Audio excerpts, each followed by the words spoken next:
Forgiveness is not an occasional act, it is a permanent attitude. A few nights ago, I was catching up with my sister who lives in British Columbia. It was late at night, I'd come back from work and she called me. You know, one of those 10-minute conversations that you think you'll just catch up about food, fashion, and work? This conversation turned out to be a 2 hour blown therapy for her and for me.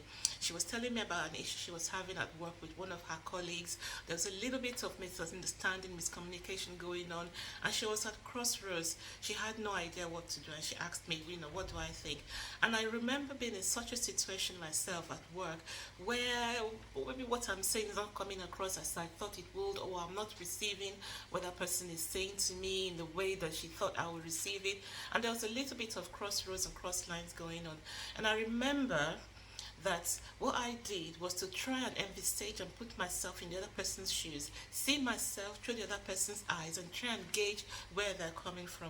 Just like the other time with the waitress in the restaurant, she had her hands full with everyone and their orders, and she forgot my order, and I was the first to place the order, and I was getting very angry, and at the last minute, I was just about to say something nasty, put a nasty remark across to her. Fortunately, someone beside me intervened, and I'm glad the person did. So that's why I shared with her. I told her, try and see yourself through the other person's shoes. Maybe something they're not picking up, the way you're saying it.